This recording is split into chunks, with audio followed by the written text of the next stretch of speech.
I was stunned. This voice assistant in my house knows everything about me. It knows my name and my secrets. In this video, I'll tell you how it works and what happens when this technology goes wrong. This is the Echo Show 10. It's probably the most invasive smart device ever made by Amazon. The Show 10 has a screen, a camera, a microphone, and speakers. Its purpose is to listen to you, watch you, and talk to you. You can ask it questions like, what's the weather today? Or what are the top 3 Netflix movies right now?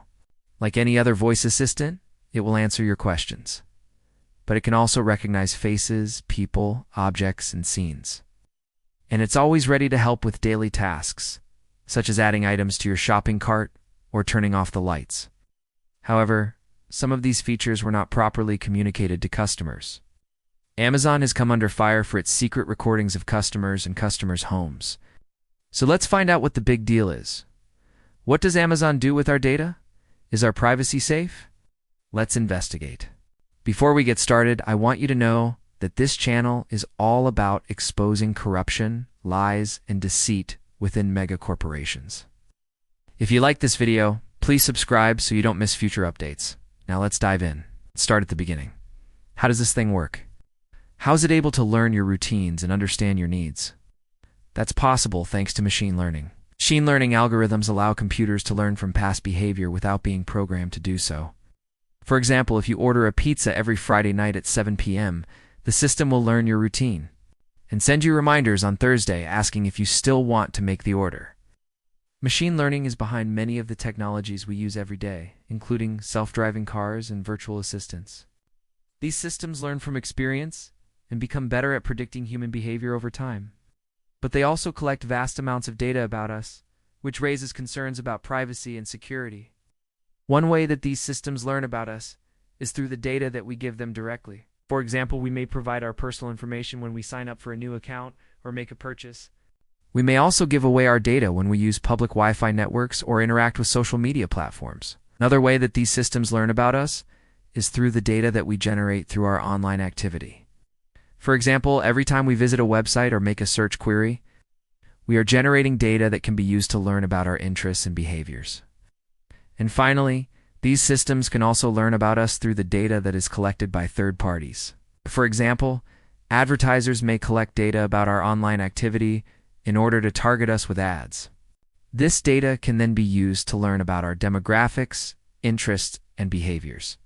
So basically, you are constantly generating data whether you realize it or not. And companies use this data to build profiles of you and sell to advertisers. Now let's take a look at what Amazon did. In 2018, reports surfaced that Amazon had been secretly recording customer conversations through its voice assistant devices. The recordings were made without the customer's knowledge or consent, and they were used to improve the accuracy of the assistant. In response, Amazon released a statement saying that it would stop recording customer conversations and delete the recordings that had been made. However, this incident raised concerns about the privacy and security of customer data. Amazon collects a lot of data from its customers, including their names, addresses, credit card numbers, and even their conversations. This data is used to provide customers with personalized recommendations and to improve the accuracy of its voice assistant.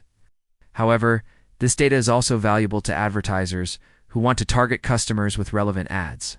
As a result, Amazon has come under fire for its data collection practices. Critics argue that Amazon is not doing enough to protect the privacy and security of customer data. They are also concerned that Amazon is sharing customer data with third parties without customers' knowledge or consent. So what is Amazon doing to address these concerns? Well, first, Amazon has announced that it will stop recording customer conversations. This should give customers peace of mind that their private conversations will not be recorded without their consent. Second, Amazon is also taking steps to improve the security of customer data. This includes encrypting customer data both in transit and at rest, and implementing strong access controls to prevent unauthorized access to customer data. Finally, Amazon is also being more transparent about its data collection practices. This includes providing customers with clear and concise privacy policies and giving customers control over the data that Amazon collects about them. Well, those measures sound good on paper. Are they actually effective? One way to measure the effectiveness of Amazon's privacy measures is to look at how often customer data is breached. Unfortunately, Amazon has been the target of several high-profile data breaches in recent years. In 2019, for example, a hacker stole the personal information of more than 100 million Amazon customers. And in 2020, Amazon Web Services suffered a major outage that exposed the personal information of millions of AWS customers. These incidents show that Amazon's privacy measures are not foolproof and that customer data is still vulnerable to breaches. Another way to measure the effectiveness of Amazon's privacy measures is to look at how much customer data Amazon shares with third parties. Again, the news is not good. Amazon has been criticized for sharing customer data with third parties, including law enforcement agencies and government agencies. For example, in 2019, it was revealed that Amazon had provided customer data to the FBI in connection with an investigation into a bombing in Seattle.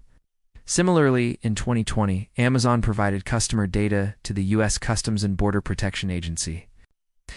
These incidents show that Amazon is not doing enough to prevent the sharing of customer data with third parties.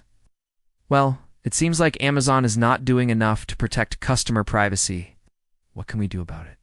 There are a few things that you can do to protect your privacy on Amazon.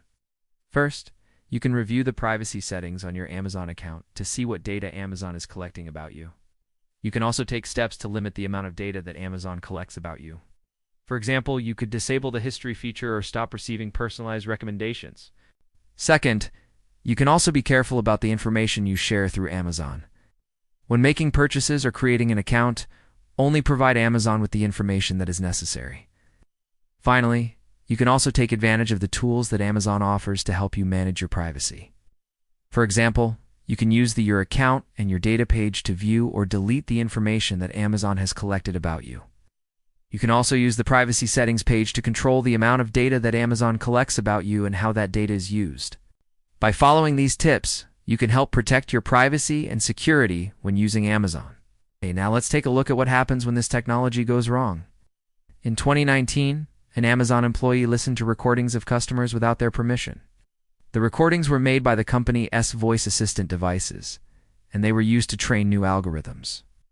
The recordings were not supposed to be accessed by humans, but a manager in India gave the password to a journalist who then published transcripts of the conversations online. Some of the conversations contained sensitive information, such as social security numbers or detailed personal information. As a result of this breach, Amazon fired the manager and issued a formal apology to affected customers. Amazon also took steps to improve its security protocols to prevent similar breaches from happening in the future.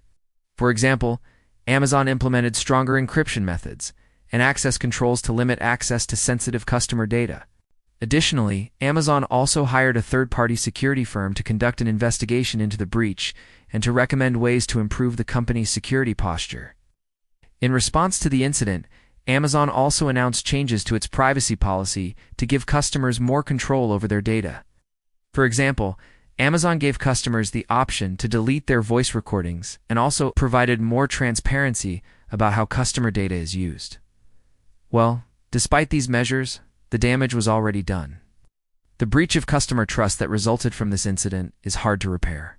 Customers who were affected by the breach have understandably lost trust in Amazon and its ability to protect their privacy. And even customers who were not affected by the breach may now be questioning whether they can trust Amazon with their personal information. This incident also damaged Amazon's reputation as a responsible steward of customer data. The company has worked hard to build a reputation for putting customer privacy and security first. But this incident showed that Amazon is not immune to the same security breaches and privacy violations that affect other tech companies. As a result, Amazon needs to continue to invest in security measures and privacy protections to ensure that their data is safe in the hands of Amazon. We have seen that Amazon has been involved in several incidents of data leaks and privacy violations in recent years. The company has taken steps to improve its security and privacy practices, but there is still room for improvement. In addition, the incident highlights the need for greater regulation of the tech industry. Tech companies collect vast amounts of personal data and have the ability to use that data in ways that can be harmful to consumers. Regulation is needed to protect consumers from these potential harms and to ensure that tech companies are held accountable when they violate consumer privacy. Overall, the incident serves as a reminder that no tech company is perfect, and that all companies must prioritize security and privacy if they want to earn the trust of their customers. I hope you enjoyed this video. Please subscribe so you won't miss out on future videos. Thanks for watching. See you next time.